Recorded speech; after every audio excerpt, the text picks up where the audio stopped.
and welcome to Finextra TV. I'm Hannah Wallace, and we're here at Sustainable Finance Live, the first in a series of events co-hosted by Finextra Research and Responsible Risk. Kindly joining me now is Richard Conway from Elastacloud. Hello, Hi, Richard. Hannah. Thank you very much for joining us. My pleasure. Thank you for inviting me. No problem at all. Now, the first thing I want to ask you then is to sort of introduce yourself, Elastacloud, and what you do. Okay. So Elastacloud is a company that was born in the cloud. We're a cloud-based consultancy. We're primarily what's called a Microsoft Gold partner. We work very, very closely with Microsoft and the Azure platform. And as a company, we've had a very specific and passionate interest in sustainability, coming from an energy perspective. So we've been involved in a lot of workflows around solar and wind energy, and so that's really what's brought me here today.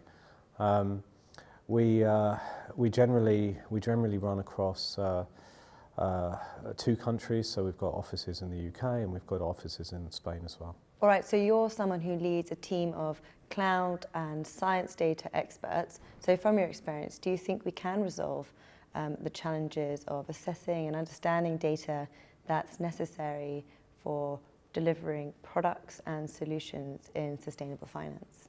I think definitely they can. I think from what I can see today, there's probably not enough technologists involved in this, because everybody from the banking background is very, very keen to solve these problems. They're aware of all of the issues.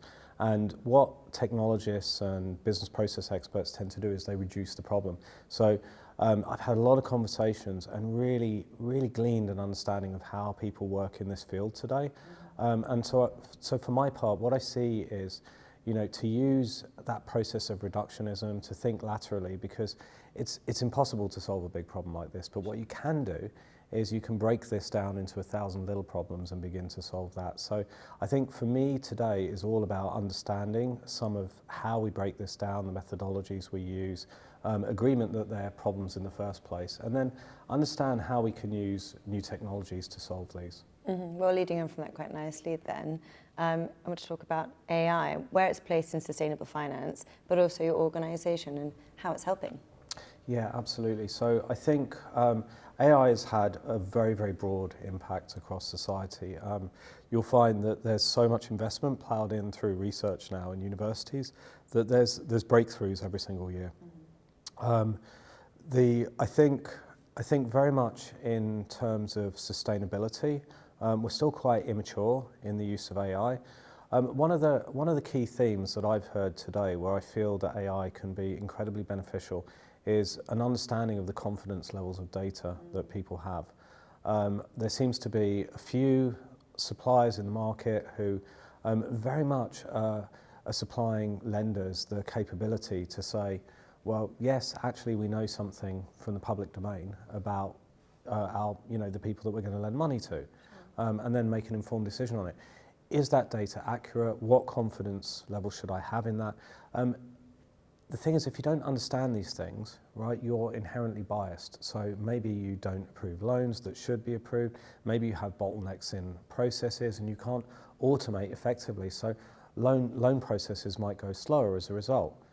So I think where AI can be key here is understanding the quality of the data so that you have strict measures, make people trust it, make people confident in it, and just understand that certain bits have got integrity, certain bits don't, and be able to weight it and score it better so that people can make more informed decisions. Yeah, it's really interesting. You also touched on it in your opening session on data and reporting.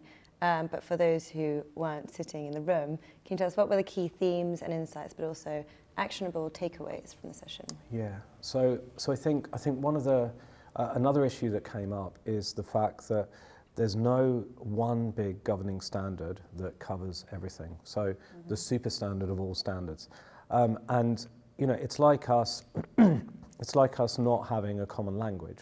So you have banks that are interested in certain aspects of sustainability to make their decisions, but you have no overall standard that represents absolutely everything that all banks want to represent.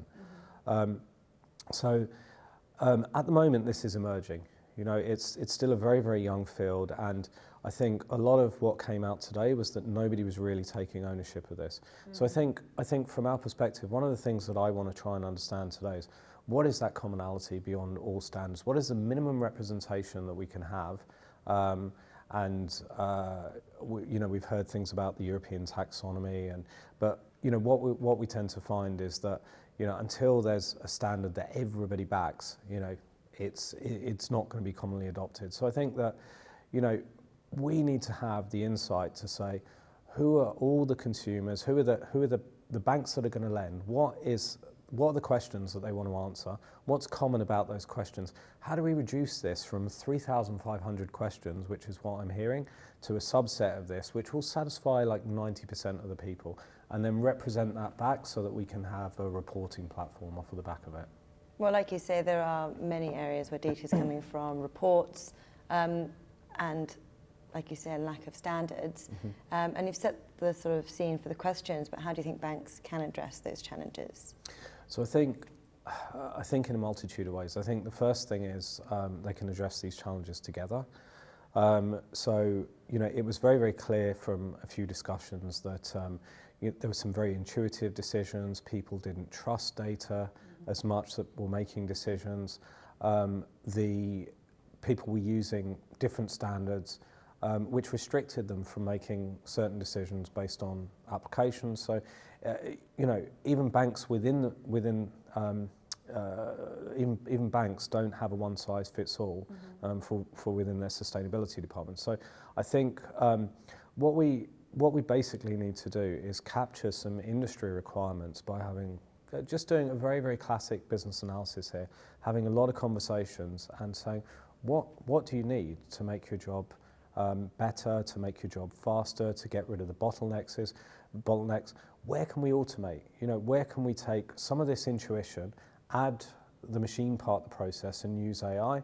And I think you'll have a natural confluence across banks because, they all have a vested interest in getting this right because, I've been hearing in the opening sessions that sustainability bonds represent $1 trillion within a $100 trillion market. Yeah.